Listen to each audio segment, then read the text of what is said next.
नमस्कार दोस्तों। ये पत्रिका और दैनिक भास्कर की कटिंग है। जो इम्पोर्टेंट है उन्हीं को देखेंगे। जैसे कि एक तो एग्ज़ाम गाइड है और ये जैसे कि योजना है जो करंट की दृष्टि से इम्पोर्टेंट है। परीक्षा में यहाँ से क्वेश्चन आने की संभावना है। तो चलिए शुरू करते हैं। ये बताइए अम्बेडकर डीबीटी वाउचर योजना क्या है। अम्बेडकर डीबीटी वाउचर योजना, अम्बेडकर डीबीटी वाउचर योजना जब देखें सामाजिक न्याय एवं अधिकारिता विभाग की ओर से संचालित अम्बेडकर डीबीटी वाउचर योजना के शैक्षणिक सत्र 2024-25 के लिए ऑनलाइन आवेदन 30 नवंबर तक जमा होंगे। सामाजिक न्याय एवं अधिकारिता विभाग के मुताबिक राजकीय महाविद्यालयों के स्नातक एवं स्नातकोत्तर में अध्ययनरत छात्र बालक जो घर से दूर रहकर अन्य स्थान पर कमरा किराए पर लेकर अथवा पेइंग गेस्ट के रूप में रहते हुए अध्ययन कर रहे हैं, ठीक है ना, यही काम का है। वो ये पूछेगा, ये बताइए अम्बेडकर डीबीटी वाउचर योजना से निम्नलिखित में से कौन से कथन सत्य है। किस विभाग की योजना है। सामाजिक न्याय एवं अधिकारिता विभाग की, सामाजिक न्याय एवं अधिकारिता विभाग की है। के मुताबिक राजकीय महाविद्यालयों के स्नातक यानी फर्स्ट ईयर है ना, और यानी बीए और एमए करने वालों की बात है। स्नातकोत्तर में अध्ययनरत छात्र बालक जो घर से दूर रहकर, यानी कि जैसे कि काम का है लेकिन जैसे कि 2 साल पढ़ रहा है और वह रूम ही लेके रहेगा क्योंकि और की भी तैयारी करेगा, तो वो सभी पात्र है, लेकिन बशर्ते रेगुलर कॉलेज में एडमिशन होना चाहिए। जो घर से दूर रहकर अन्य स्थान पर कमरा किराए पर लेकर अथवा पेइंग गेस्ट के रूप में रहते हुए अध्ययन कर रहे हैं वे इस योजना के लिए पात्र हैं। योजना के तहत उन छात्रों को आवास, भोजन है ना, आवास, भोजन एवं बिजली पानी आदि सुविधाओं के पुनर्भरण राशि 2,000 रुपये प्रति माह, ठीक है ना, 2,000 रुपये दिए जाएंगे भाई महीना के, तो काफ़ी है 2,000। अगर 10 महीना की बात की जाए ना तो 10 में 2 जब 20,000 रुपये, 20,000 रुपये हो गए, और 20,000 और खुद मिला ले जब 40,000 का ही खर्चा होता है साल भर का, अगर देखा जाए तो सही तरीके से, ठीक है, तक दिए जाने का प्रावधान है। राजकीय महाविद्यालय की स्नातक तथा स्नातकोत्तर कक्षा में नियमित रूप से अध्ययनरत SC, ST, OBC, ABC आर्थिक रूप से कमजोर वर्ग तथा अल्पसंख्यक समुदाय के छात्रों को देय होगा। कौन कौन से आ रहे हैं। SC, ST, OBC, MBC आर्थिक रूप से कमजोर वर्ग तथा अल्पसंख्यक समुदाय के छात्रों को देय होगा। डीबीटी वाउचर योजना में लाभान्वित होने वाले SC, ST, MBC विद्यार्थियों के माता पिता की अधिकतम आय 2.5 लाख रुपये, यानी 2.5 लाख रुपये से ज़्यादा नहीं होनी चाहिए, ठीक है। OBC के लिए 1.5 लाख रुपये एवं आर्थिक रूप से कमजोर वर्ग के लिए 1 लाख रुपये निर्धारित की गई है। SC, ST के लिए है ना 2.5 लाख रुपये, 2.5 लाख से अधिक नहीं होनी चाहिए। OBC के लिए 1.5 लाख। अब वो क्वेश्चन इस प्रकार से दे सकता है, ये बताइए जो अम्बेडकर डीबीटी वाउचर योजना है उसमें OBC के लिए OBC के जो माता पिता हैं उनकी वार्षिक आय कितने लाख रुपए से कम नहीं होनी चाहिए। जो 2.5 लाख भी देगा, 1.5 लाख भी देगा, 1 लाख भी देगा, 50,000 भी देगा, है ना, जब 1.5 लाख। SC, ST 2.5 लाख और OBC 1.5 लाख 1.5 लाख एवं आर्थिक रूप से कमजोर वर्ग के लिए 1 लाख, जब 2.5 lakh SC, ST, OBC 1.5 lakh और आर्थिक रूप से कमजोर वर्ग 1 लाख रुपये निर्धारित की गई है। आवेदक ई-मित्र अथवा उसमें की SSO ID के माध्यम से पोर्टल पर जन आधार कार्ड के माध्यम से आवेदन कर सकते हैं। सामान्य दिशा निर्देश का विस्तृत विवरण विभाग की वेबसाइट पर उपलब्ध है। ये है भाई, ठीक, 2.5 लाख रुपये SC, ST है ना, इससे अधिक नहीं। OBC का 1.5 लाख से 2.5 और फिर आर्थिक रूप से कमज़ोर 1 लाख है। कितने दिए जाएंगे 2,000 पर मंथ, है ना, 10 माह तक। क्या क्या है इसमें, इसमें है कमरा किराए पर लेकर अथवा पेइंग गेस्ट के रूप में रहते हुए अध्ययन कर रहे हैं वे इस योजना के लिए पात्र है। योजना के तहत उन छात्रों को आवास, भोजन, आवास है, भोजन है एवं बिजली पानी आदि सुविधाओं के पुनर्भरण राशि 2,000 रुपये प्रति माह है। कोई बात नहीं, अभी 2,000 तो है ना भाई, 2,000 से काम चलाओ, 2,000 खुद और लगा लो, क्योंकि 2,000 का तो रूम का ही किराया होता है और 2,000 के 2,500 का तो रूम का ही किराया होता है, 4-5 हज़ार रुपये बैठते हैं। लेकिन अब अभी पहल तो की सरकार ने, 2,000 तो दे रही है, 3,000 तुम दे दो, ये है। आगे चलते हैं, इसको देख लेते हैं भाई, ये क्या है। मतदाता सूचियों का विशेष सशक्त पुनरीक्षण कार्यक्रम 2025 क्या है ये?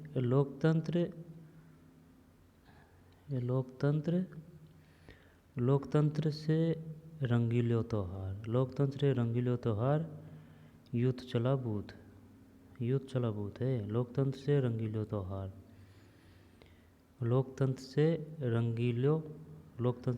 त्योहार यूथ चला बूथ। मतदाता सूचियों का विशेष सचित्र पुनरीक्षण कार्यक्रम 2025 दिनांक 29/10/2024 से 28/11/2024। Online voter helpline app. Voter portal पर सभी मतदाता सुविधाएं पाएँ। वोटर हेल्पलाइन सुविधा 24/7 उपलब्ध। वोटर हेल्पलाइन ऐप के जरिए बने मतदाता कभी भी कहीं भी। फॉर्म 6 नव मतदाता पंजीकरण। फॉर्म 6B मतदाता पहचान पत्र से आधार को जोड़ना। फॉर्म 7 मतदाता सूची से नाम हटाना। फॉर्म 8 मतदाता के वितरण में त्रुटि होने पर मतदाता के स्थान परिवर्तन पर विशेष योग्यजन मतदाता PWD चिन्हीकरण। नई EPIC हेतु आवेदन। ई सेवाओं हेतु मोबाइल नंबर जोड़ना। QR कोड से BHA डाउनलोड करें। BHA। मुख्य निर्वाचन अधिकारी राजस्थान। और 1 जनवरी 2025 को 18 वर्ष की आयु पूर्ण करने वाले सभी नागरिक मतदाता सूची में अपना पंजीकरण अवश्य करवाएं। मतदाता पंजीकरण की सतत सुविधा के साथ विशेष कैंप भी 10 से 24 नवंबर 2024 को सम्मत मतदान केंद्रों पर। 19 नवंबर 2024 को डोर टू डोर ट्रांजिस्टर विशेष रूप से कमजोर जनजातीय समूह एवं घूमंत जातियों के मतदाताओं को पंजीकरण पंचायती संस्थाओं के डेरे व हवेलियों पर। वोटर हेल्पलाइन नंबर क्या है? वो ये देगा ना कि 1950 हेल्पलाइन है। वोटर हेल्पलाइन है 1950। यहाँ पर वोटर हेल्पलाइन कौन सी है? 1950। यहाँ पर 1950 किसकी हेल्पलाइन है? Voter helpline 1950। 10 से 24 नवंबर है ना, 10 से 24 नवंबर। फिर 19 नवंबर 2024 को डोर टू डोर कार्यक्रम किसने चलाया? मतदाता पंजीकरण के लिए है ना, डोर टू डोर 1 जनवरी 2025 को। और 29/10/2024 से 28/11/2024। फॉर्म 6 क्या है? फॉर्म 6B क्या है? मतदाता पहचान पत्र से आधार को जोड़ना। फॉर्म 7 क्या है? मतदाता सूची से नाम हटाना। फॉर्म 8 क्या है? मतदाता के वितरण में त्रुटि होने पर मतदाता के स्थान परिवर्तन पर। विशेष योग्यजन मतदाता PWD चिन्हीकरण। नई EPIC हेतु आवेदन। ई सेवाओं हेतु मोबाइल नंबर जोड़ना। मुख्य निर्वाचन अधिकारी राजस्थान। आ सकता है। विशेष सचित्र पुनरीक्षण कार्यक्रम चलाया गया था। विशेष मतदाता सूचियों का विशेष संक्षिप्त पुनरीक्षण कार्यक्रम चलाया गया था। 29/10/2024 से 28/11/2024 1 महीना है। और 1950 हेल्पलाइन डोर टू डोर, ठीक है ना। चलिए कोई दिक्कत नहीं है। BHA ऐप है। वोटर हेल्पलाइन ऐप ठीक आ सकता है यहाँ से भाई, थोड़ा बहुत तो ध्यान रखना ज़रूरी है। मतदाता सूचियों का विशेष सचित्र पुनरीक्षण कार्यक्रम चलाया गया था 29/10/2024 से 28/11/2024 और 10 से 24 नवंबर। Door to door 1950 voter helpline. आगे चलते हैं। मध्य प्रदेश में विदिशा के पास बेसनगर में गरुड़ ध्वज स्तंभ किसने बनवाया था? मध्य प्रदेश में विदिशा के पास बेसनगर में गरुड़ ध्वज स्तंभ किसने बनवाया था? पता नहीं है। मिनांडर या पर हेलियोडोरस एक में द है। हेलियोडोरस है भाई। मध्य प्रदेश में विदिशा के पास, मध्य प्रदेश में विदिशा के पास बेसनगर में गरुड़ ध्वज स्तंभ किसने बनाया था? हेलियोडोरस। लॉर्ड हार्डिंग किस वर्ष भारत का गवर्नर जनरल बना? लॉर्ड हार्डिंग, जिस पर बम भी फेंका गया था, किसके द्वारा? जोरावर सिंह बारठ के द्वारा गवर्नर जनरल बना जब 1926 नहीं 1910 है। लॉर्ड हार्डिंग किस वर्ष भारत का गवर्नर जनरल बना? वर्ष 1910, वर्ष 1910 है भाई, वर्ष 1910 है। ठीक। हाथी गुम्फा अभिलेख किससे संबंधित है? जब हाथी गुम्फा, ये तो खारवेल से है, उड़ीसा का, ठीक है ना, कलिंग का शासक, वो उड़ीसा में है। सही है, ये तो 3 में से खारवेल। स्वतंत्र भारत की प्रथम मंत्रिपरिषद में प्रधानमंत्री सहित कुल कितने सदस्य थे? ये 4 में 36 है, 36। स्वतंत्र भारत की प्रथम मंत्रिपरिषद में प्रधानमंत्री सहित कुल कितने सदस्य थे? 36। सुपरसोनिक विमान किसको हानि पहुंचाता है? ओजोन मंडल। सही है, दोबारा देख ले। मध्य प्रदेश में विदिशा के पास बेसनगर में गरुड़ ध्वज स्तंभ किसने बनाया? गरुड़ ध्वज स्तंभ किसने बनाया? गरुड़ ध्वज स्तंभ किसने बनाया? मध्य प्रदेश में विदिशा के पास बेसनगर में है ना, जब ये हेलियोडोरस है। लॉर्ड हार्डिंग किस वर्ष भारत का गवर्नर जनरल बना? 1910 है। और हाथी गुम्फा अभिलेख किससे संबंधित है? ये खारवेल है।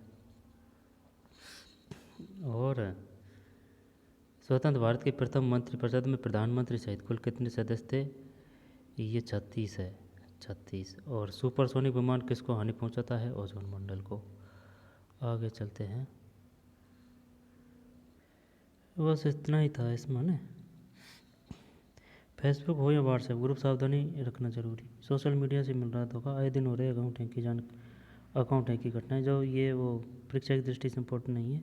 तो चलते हैं, मिलते हैं कोई और वीडियो में, और देख लेते हैं। रुक 1 मिनट। मध्य प्रदेश में पंचायत राज अधिनियम कब लागू किया गया था? मध्य प्रदेश का जरूर आ रहा है क्वेश्चन यार। मध्य प्रदेश में पंचायत राज अधिनियम कब लागू किया गया था? चलो पता नहीं भाई। 1 में 25 जनवरी 1994, 25 जनवरी 1994। कलकत्ता में एशियाटिक सोसाइटी ऑफ बंगाल की स्थापना 1784 में किसने की? कलकत्ता में एशियाटिक सोसाइटी ऑफ बंगाल की स्थापना 1784 में किसने की? ये बताइए। एशियाटिक सोसाइटी ऑफ बंगाल की स्थापना कब की गई? 1784। एशियाटिक सोसाइटी ऑफ बंगाल की स्थापना 1784 है ना। अब किसने की थी? जब विलियम जोन्स या फिर वारेन हेस्टिंग्स करते हैं ना। तो में द है, 2 में द का मतलब विलियम जोन्स है भैया, विलियम जोन्स। कलकत्ता में एशियाटिक सोसाइटी ऑफ बंगाल की स्थापना 1784 में किसने की? 1784 में, जब विलियम जोन्स। फिर भीतरी गुफा अभिलेख किससे संबंधित है? भीतरी गुफा अभिलेख किससे संबंधित है? भीतरी का आ जाएगा भीतरी जब स्कंदगुप्त, 3 में सही है, स्कंदगुप्त। भीतरी गुफा अभिलेख किससे संबंधित है? भीतरी स्कंदगुप्त। फिर स्वतंत्रता के पश्चात मंत्रिपरिषद के खिलाफ पहला अविश्वास प्रस्ताव कब लाया गया? जब ये शायद 63 सही है भाई, कर दिया कैसे भी कर दिया, लेकिन हो गया ये 63। अड़ंगा है, याद नहीं था ना। 1963 वो इस प्रकार से किया था कि भाई जैसे कि अब 1950 को तो ना मंत्रिमंडल का गठन वगैरह ही हुआ है, 47 को आज़ादी हुआ है ना, मंत्रिमंडल गठन वगैरह हुआ है, सरकार चलने लगी है। ठीक है, अब चलने के बाद में अब ये थोड़ी है कि भाई 2-5 साल बाद में ही अविश्वास की बात आ जाएगी, नहीं, बाद में आएगी। तो ये 13 साल बाद में है, इस वजह से किया है। परमाणु बम का आविष्कार करने वाली टीम का हिस्सा निम्न में से कौन थे? जब 5 में वे जे रॉबर्ट्स ओपनहाइमर, इसको तो कर देता है यार मैं, अभी ओपनहाइमर की एग्जाम मूवी हो रही है ओपनहाइमर की। ओपनहाइमर, परमाणु बम का आविष्कार करने वाली टीम का हिस्सा निम्न में से कौन थे? जे रॉबर्ट ओपनहाइमर। दोबारा देख ले। मध्य प्रदेश में पंचायत राज अधिनियम कब लागू किया गया? जब 25 जनवरी 1994। कलकत्ता में एशियाटिक सोसाइटी ऑफ बंगाल की स्थापना 1784 में किसने की? ये बताइए। एशियाटिक सोसाइटी ऑफ बंगाल है ना, ये कलकत्ता में है, स्थापना 1784 में है, विलियम जोन्स। काफ़ी पहले है, 1784। भीतरी गुफा विलय किससे संबंधित है? ये स्कंद गुप्त से है ना, स्कंद गुप्त। भीतरी गुफा अभिलेख स्कंदगुप्त। स्वतंत्रता के पश्चात मंत्रिपरिषद के खिलाफ पहला अविश्वास प्रस्ताव कब लाया गया? 63 है, 1963। और परमाणु बम जे रॉबर्ट ओपनहाइमर। आगे चलते हैं, है ना। फिर है प्रतियोगी परीक्षा ना, जो भारत का पहला एआई डेटा बैंक विज्ञान और प्रौद्योगिकी मंत्रालय शुरू किया गया। भारत का पहला एआई डेटा बैंक विज्ञान और प्रौद्योगिकी मंत्रालय द्वारा शुरू किया गया है। भारत का पहला एआई डेटा बैंक विज्ञान और प्रौद्योगिकी मंत्रालय द्वारा शुरू। सुन मेरी बात, दो बार देख। भारत का पहला एआई डेटा बैंक विज्ञान और प्रौद्योगिकी मंत्रालय द्वारा शुरू किया गया है। न्यायमूर्ति डी कृष्ण कुमार को मणिपुर हाईकोर्ट का मुख्य न्यायाधीश बनाया गया। न्यायमूर्ति डी कृष्ण कुमार को मणिपुर हाईकोर्ट का मुख्य न्यायाधीश बनाया गया। इक्वाडोर ने देश में पानी की कमी के कारण आपातकाल घोषित किया। इक्वाडोर ने किसके कारण आपातकाल लगाया है? पानी की कमी के कारण। बताइए वह कौन सा देश है जहां पानी की कमी के कारण आपातकाल घोषित किया गया है? इक्वाडोर। डोमिनिका ने पीएम मोदी को अपने सर्वोच्च सम्मान डोमिनिका अवार्ड ऑफ ऑनर से सम्मानित किया। डोमिनिका 3-4 अवार्ड मिले हैं। अभी जब प्रधानमंत्री नरेंद्र मोदी विदेश यात्रा पर गए हैं ना, तब जिस जिस देश में गए हैं वहाँ वहाँ ये अवार्ड दिया गया है ऑफ ऑनर डोमिनिका। जैसे नाइजर में भी दिया है, गुआना में भी दिया है। भारत ने महिला एशियाई हॉकी चैंपियनशिप ट्रॉफी 2024 का टाइटल जीता। भारत ने महिला एशियाई हॉकी चैंपियनशिप ट्रॉफी 2024 का टाइटल जीता। चीन को हराया था भाई इसमें, है ना, चीन को। ये अपने ही हुआ था, ये हुआ था बिहार में हुआ था ये मैच, नाम याद नहीं आ रहा है ना, वहाँ हुआ था। भारत ने महिला एशियाई हॉकी चैंपियनशिप 2024 का टाइटल जीता। नागालैंड में होने वाले 25वें हॉर्नबिल महोत्सव में जापान साझेदार देश के रूप में शामिल हुआ। नागालैंड में होने वाले 25वें हॉर्नबिल महोत्सव में जापान साझेदार के रूप में शामिल हुआ। दो बार देख ले। जब एक तो ये है ना, भारत का पहला एआई डेटा बैंक विज्ञान और प्रौद्योगिकी मंत्रालय द्वारा शुरू किया गया है। न्यायमूर्ति डी कृष्ण कुमार को मणिपुर हाई कोर्ट का मुख्य न्यायाधीश बनाया गया है। डी कृष्ण कुमार को। इक्वाडोर ने देश में पानी की कमी के कारण आपातकाल घोषित किया। ये अब ये सही नहीं देता है यार, ये क्वेश्चन पहले तो ठीक ठाक देता था, बढ़िया धमाकेदार। अब 2-3 फैक्ट सही देता है और बाकी के ऐसे ही। इक्वाडोर ने देश में पानी की कमी के कारण आपातकाल घोषित किया। डोमिनिका ने पीएम मोदी को अपने सर्वोच्च सम्मान डोमिनिका अवार्ड ऑफ ऑनर से सम्मानित किया। भारत ने महिला एशियाई हॉकी चैंपियंस ट्रॉफी महिला एशियाई हॉकी चैंपियंस ट्रॉफी 2024 का टाइटल जीता। नागालैंड में होने वाले 25वें हॉर्नबिल महोत्सव में जापान साझेदार के रूप में शामिल हुआ। 25वें हॉर्नबिल महोत्सव में, ये बताइए हॉर्नबिल महोत्सव कहाँ आयोजित किया जा रहा है? नागालैंड में। हॉर्नबिल महोत्सव हॉर्नबिल महोत्सव मनाया जाता है।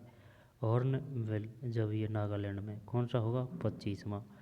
किसको बनाया गया? जापान साझेदार देश के रूप में शामिल हुआ है हॉर्नबिल महोत्सव नागालैंड में, जापान। ठीक है, तो मिलते हैं कोई और वीडियो में। धन्यवाद।